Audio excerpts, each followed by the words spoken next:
करना चाहती है राखी, हर लड़की के बारे में, इवन अभी प्रेजेंट है उसको भी मेरे खिलाफ भड़काया, जो ईरानी लड़की है उसको भी भड़काया। उसको लिटरली आज मुझे शैली ने वो प्रूफ दिए हैं कि उसको ये कहते हैं कि जान मैं तो तुम्हारे लिए आया हूँ बॉलीवुड में, I want to take all the money from Rakhi. English में है, मैंने आपने भी ऑडियो सुनी, I want to take all the money from Rakhi, I want to become a star, मैं बहुत बड़ा स्टार बनना चाहता हूँ, राखी को मैं इस्तेमाल कर रहा हूँ, उससे शादी कर रहा हूँ फ़ायदे के लिए, सब कुछ आपके लिए कमाना चाह रहा हूँ, और मैं राखी को अक्टूबर नवंबर लास्ट दिसंबर में मैं छोड़ दूंगा। तो आपने मुझसे शादी क्यों करी, मैं मेरे धर्म परिवर्तन क्यों करवाया, आपने मुझसे निकाह क्यों किया, आपने कुरान पे हाथ रखकर ये क्यों कहा कि मैं सारी ज़िंदगी साथ निभाऊंगा, आपने, मैं इतनी लड़कियां कम से कम 7-8 महीने में इतनी लड़कियों को मैंने छुड़वाया है, इन्होंने बार बार कसमें खाई, बार बार छुड़वाया। मतलब अगर मैं इनका काम ना करूं तो ये एक लड़की लेकर आते हैं, मेरे घर तक पर पहुंच गई लड़कियां। जब मैं यहाँ पे मराठी बिग बॉस में गई, इधर उधर लंदन गई, कहीं कनाडा गई, मेरे घर तक पहुंच जाती है। लड़कियों को ये भी होता है, अरे राखी का तो झूठा सर्टिफिकेट है, वो she is not my wife, it's a fake, it's a xerox colour. ये हीरानी लड़की को भी 5 साल तक शादी का वादा किया और उसको यौन शोषण करता रहा। और वाहिद भाई, आप सबसे मैं ये पूछ रही हूँ, अगर इसे लव जिहाद ना कहा जाए तो क्या कहा जाए? यहाँ पर राखी सावंत के साथ चीटिंग हुई है, यानी शारीरिक रूप से, मानसिक रूप से, आर्थिक रूप से इनका शोषण हुआ है। देखिए, एक आदमी के लिए, एक गलत आदमी के लिए, शर्लिन माय फ्रेंड, हम किसी को बदनाम नहीं कर सकते, पूरी कौम को बदनाम पूरी करना कौम सही को नहीं बदनाम होगा। नहीं कर सकते मेरी जान। देखिए शर्लिन, आपका जो जो कहना है वो बिल्कुल जायज़ है कि आप वहाँ जा सकते हो उस एंगल में, लेकिन उसी तरह एक दूसरा एंगल भी है कि उसी राखी सावंत को सपोर्ट करने के लिए वाहिद अली खान बैठा है फ्रॉम डे वन। ये तमाम लोग जानते हैं। सारे तो मुसलमान मुझे सपोर्ट कर एक रहे हैं। शख्स, और ऐसा नहीं है कि वाहिद अली खान ने पहले इनको आगाह नहीं किया। आप पूछिए, आपने 7 किया महीना था? पहले तब जिस तक दिन शादी पहली हो बार चुकी थी मेरी। जिम में मैंने देखा दोनों को, तभी मैंने आगाह किया कि he is not the right person for you. तब तक मैंने भाई को नहीं बताया था कि मेरी शादी हो गई, और मेरी शादी निकाह को रजिस्टर्ड मैरिज हो चुका था। तो अब मैं क्या मुंह लेकर बोलूं। और इन्होंने बोला कि मैंने रादिल की इंक्वायरी करी है राखी, इसके पर इतने केसेस है मैसूर से, is a cheater, is this. मैंने बोला भाई अब मैं क्या करूं, अब मैं क्या करूं। अच्छा, तब भी इसने खुलासा नहीं किया कि शादी हो गई है मेरी? बोले भाई इट इज टू लेट, बस इतना बोल के खत्म कर दिया। खुलासा तो अभी हुआ है, 1 महीना पहले बिग बॉस से आने के बाद जब मेरी शादी माँ, कर चुके हैं ये लोग। मैंने जब देखा कि लड़कियां मेरे घर में आ रही है, लड़कियां मेरी ज़िंदगी बर्बाद करने की कोशिश कर रही है। अब मैं किसी का नाम नहीं लेना चाह रही हूँ, क्योंकि यहाँ पे तो नाम लो तो स्टार बन जाते हैं। मेरे हस्बैंड आदिल को यूज़ किया स्टार बनने के लिए लड़कियों ने, यह भी नहीं देखा कि इस लड़की राखी सावंत का घर टूट जाएगा, हम किसी शादीशुदा ज़िंदगी में जाते हैं, मेरा ही सिक्का खोटा था, तो मैं दूसरी लड़कियों को क्या दोष दूँ। चलिए, ये तो हो गई भाई राखी सावंत की बात, जो पिछले 1 महीने से भुगत रही हैं, और पुलिस स्टेशन से कोर्ट, कोर्ट से दूसरा कोर्ट, दूसरे कोर्ट से वापस पुलिस स्टेशन, ये चल रहा है। अब हम ये जानेंगे कि आज राखी और शर्लिन, 2 शेरनियां बॉलीवुड की, एक साथ बैठी हैं हमारे साथ में। क्यों बैठी हैं, किस लिए बैठी हैं, क्या वजह है बैठने की, अब ये दोनों इस मुद्दे पे बात करेंगे। आपको क्वेश्चन करना है, प्लीज आस्क। शर्लिन मेरी बहुत पुरानी दोस्त है, नो डाउट हम दोनों के बीच में थोड़ा सा कुछ हो गया था, लेकिन मैं उस चीज़ के लिए अपनी बहन से माफ़ी मांगती हूँ, आई लव यू। और छोटी बहन या बड़ी बहन? छोटी बहन। हम उम्र, हम उम्र, हम हम उम्र, हम उम्र। हम उम्र छोटी ना तो बात यह है, तो शर्लिन ने आदिल को भाई करके एक वीडियो दिया था, हालांकि इनको बिल्कुल सच्चाई पता नहीं थी। शर्लिन को मैंने फ़ोन किया, मैंने सच्चाई बताई, शर्लिन ने घर पे बुलाया, मैंने उनको सारी वीडियोस, सारा जितना भी सब कुछ था मैंने उनको दिखाया। शी शॉक्ड, इनके रोंगटे खड़े हो गए, ओ माय गॉड, ये आदिल है तुम्हारा हस्बैंड है, तुम पागल हो, ऐसे लड़के से शादी करने के लिए तुम्हें और कोई नहीं मिला था, ये तुमने क्या किया, अपनी ज़िंदगी ख़राब कर ली। अब आगे मैं शर्लिन को ओवर टू शर्लिन। क्या बोलूँ मैं तो उसको भाई मानने लगी थी। मुझे लगा कि चलो हमारी राजकुमारी का राजकुमार है वो, लेकिन जब इनसे मुलाकात हुई थी 9 फरवरी की शाम को, आपने तब, सारी वीडियोस देखे? जी जी, राखी जी के सेल फोन पर मैंने कुछ ऐसे वीडियोस देखे, आपत्तिजनक वीडियोस, जिन्हें देखकर मेरे रोंगटे खड़े हो गए और मुझे लगा ये क्या हो रहा है, क्यों हो रहा है। तो इन्होंने कहा कि ये है असलियत आपके भाई साहब की। तो मैंने कहा अब क्या? इन्होंने कहा कि बस जो कानूनी प्रक्रिया है उसका पालन करना होगा, और क्या, कोर्ट कचहरी पुलिस थाना। तो मैं सोच में पड़ गई, मुझे लगा कि ऐसा क्यों होता है कि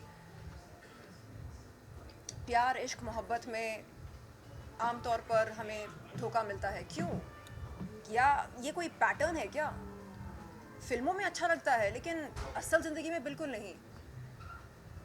तो मैंने राखी से कहा कि राखी, आपको आपका वो गाना याद है परदेसिया, जिसमें आप इतनी हॉट लगती हैं, ज़बरदस्त एकदम, यू नो, न्यूक्लियर बॉम्ब जैसे। तो इन्होंने कहा हाँ हाँ। तो मैंने कहा आप जल्द से जल्द वैसे बन जाओ, मतलब न सिर्फ शारीरिक रूप से बल्कि आपका जो ये ब्रांड है, फायर ब्रांड जिसे कहा जाता है। एक्चुअली मैंने कहा आई स्टिल, उन्होंने पूछा you love Adil, I said still love him. मैं गर्लफ्रेंड नहीं हूँ, मैं बीवी हूँ। तो उन्होंने बोला नहीं, पहले अपने आप से प्यार करो। इन्होंने मुझे सिखाया। मैंने इनसे पूछा एक सेकेंड, आदिल खुद से प्यार करते हैं, आप आदिल से प्यार करते हैं, तो राखी सावंत से कौन प्यार करता है? तो ये सोच में पड़ गई, अरे हाँ यार, ये तो मैंने सोचा ही नहीं कि राखी सावंत से कौन प्यार करता है। तो मैंने कहा करो करो, जितना उस बंदे से प्यार करती हो या करती थी, उससे 10 गुना ज़्यादा खुद से प्यार करो। और तब ये थोड़ी भावुक हो गई। नहीं, राखी सावंत से तमाम लोग प्यार करते हैं, वो तो करते दर्शक ही प्यार हैं। करते हैं, आप वो तो करती हैं, बिल्कुल। मैं करता हूं, लेकिन और यहाँ जो लोग बैठे हैं ये- वो सभी करते ये हैं। खुद से क्यों राखी नहीं- अकेले नहीं है, मीडिया के तमाम लोग प्यार करते हैं। ये खुद से क्यों नहीं करती हैं? नहीं, करने लगेंगी। अब आपने जो सिखाया है, अब वो खुद से भी प्यार धीरे धीरे होने लगे। जब ये अकेले बैठ के घर में ठंडे दिमाग से सोच रही हैं, हमेशा तो गला धीरे-धीरे दबाते, प्यार- आज भी दबा दे। ये दबा। चलिए क्वेश्चन एक बार प्लीज। सबसे पहले तो ये जानना चाहेंगे, जब आपको वाहिद जी ने इतनी सारी बातें बताई थी कि उनकी इंक्वायरी की, उन्होंने कहा कि वो अच्छे नहीं है और काफ़ी ज़्यादा लड़कियों के भी आपको पता चला, लड़कियों के बारे में, तब आपने स्टेप क्यों नहीं लिया था अपने आप? जी, मैंने स्टेप तब इसलिए नहीं लिया था कि मैं अपना घर बचाना चाह रही थी, कि ऐसा तो बहुत सारे लोगों के घर में होता है, हर जगह। अब मैं कोशिश कर रही थी, उनको मौका दे रही थी। वो हमेशा कसमें खा रहे थे कि अब मैं दोबारा नहीं करूँगा, लेकिन फिर करते थे। आदिल हमेशा कसमें खाते थे दोबारा नहीं करूँगा। फिर उनके आंटी से बात करती थी, उनकी आंटी हमेशा कहती थी give him a one chance, and I was giving him, always giving him a chance. हमेशा मैं चांस देती थी। और फिर मैंने कहा कि चलो राखी, मुझे सबने बोला कि अब तुम्हारा बेबी हो जाना चाहिए तो आदिल सुधर जाएगा। सो मैंने उस वक्त एक बहुत बड़ा सर्जरी मेरा हुआ यूट्रस का, या आई डिड इट, कि हाँ मेरा प्रॉब्लम था थोड़ा, तो आई डिड इट। डॉक्टर विना शिंदे उन्होंने ही सर्जरी किया मेरा, and with in 1 or 2 month मैंने कंसीव भी किया। एंड हालांकि उन्होंने मना किया था कि 2-3 months तो बिल्कुल, कुछ 6 month तो कुछ नहीं होना चाहिए था, but it's a life, it's a marriage life, you can't stop this. And इतने में मुझे बिग बॉस मराठी का ऑफर आ गया, एंड मैं बिग बॉस मराठी में चली गई। देन बहुत सारी चीज़ें मेरी ज़िंदगी में हुई, मैंने बहुत सारा बर्दाश्त किया, इतना बर्दाश्त किया, क्योंकि मेरे पे पहले भी एक दाग लगा था मेरे फर्स्ट मैरिज का, जो कि मैरिज नहीं थी, जो कि मेरी वो मैरिज नहीं थी। बट मैंने कहा कि अब मैं दुनिया का और मीडिया वालों को, अब मैं वो डर गई थी मैं एक्चुअली, कि मुझे फिर से लगाएंगे दाग, कि अरे इनका दाग रहता है ना, हिंदुस्तान में ये दाग लगाते हैं, अरे इसके साथ तो कोई आदमी नहीं टिकता, अरे इसकी दूसरी शादी हो गई, लड़का कितना भोला है, अरे इसी में प्रॉब्लम है, औरत में ही प्रॉब्लम है। इस डर से मैं सामने नहीं आ रही थी। आदिल ने बार बार बोला मेरा चेहरा देखती हो, हाँ तुम्हें मेंटल साबित कर दूंगा, तुम ऑलरेडी मीडिया में बदनाम हो, दुनिया में बदनाम हो, लोग मेरा विश्वास करेंगे, तुम्हारा नहीं। मैं डर के मारे चुप बैठी। मैं बोली ये बात तो सच है, मैं तो पीड़िता हूँ, कोई मेरा विश्वास नहीं करेगा। मैं उन्होंने कहा नमाज पढ़, मैं नमाज पढ़ी और मन से पढ़ी, कुछ नहीं। मैं उल्टा उनको ज़बरदस्ती करती थी, आओ नमाज पढ़ो, आओ नमाज पढ़ो। वो सिर्फ फ्राइडे को पढ़ते थे, वो भी मिस कर जाते थे। बीवी होने के नाते उनको कहती थी पढ़ो, और मैं भी खुद पढ़ती थी। उन्होंने बोला कि हमको, मुझे आपसे फ्रीडम चाहिए, तुम मेरे पीछे पड़ी रहोगी तो ऐसा नहीं चलेगा। मैं कभी पीछे गई नहीं, लेकिन हमेशा लड़कियों ने मुझे, उनके साथ में वीडियोस भेजे हैं। उन लड़कियों का नाम भी नहीं लेना चाह रही हूँ मैं, उन्होंने हाथ जोड़े हैं कि हमारी ज़िंदगी बर्बाद हो जाएगी। क्लबों में किसिंग, होटल बुकिंग, मेरे ही पैसों से सारी होटल बुकिंग, उनकी फ़्लाइटें बुकिंग, उनको गिफ्टें देना। मुझे मेरे बर्थडे पे मेरे ही पैसों से मुझे एक फ़ोन गिफ्ट किया, उसके साथ में गोल्ड वॉच आई है। तो अभी 3-4 लड़कियां हैं, अब चारों लड़कियों को मैं कहाँ ढूंढने जाऊँ। उसमें गोल्ड वॉच भी उसके साथ आई थी, जो वो दुबई से लिया था। तो उन्होंने, तो वो अब चारों में से किसको दी है, मैं चारों को किसको पूछने जाऊँ। और मेरी माँ के जेवर, जब ये चले गए कपड़ों के, मेरी माँ के जेवर, पैसे अब कौन सी लड़की को दिए हैं इन्होंने, मैं चारों को पूछ रही हूँ। मेरी माँ के जेवर है, वो मेरी पूंजी है, मेरी माँ का आशीर्वाद है, वो मुझे दे दो, जिस भी लड़की के पास उन्होंने दिया है। पूछिए सवाल पूछिए।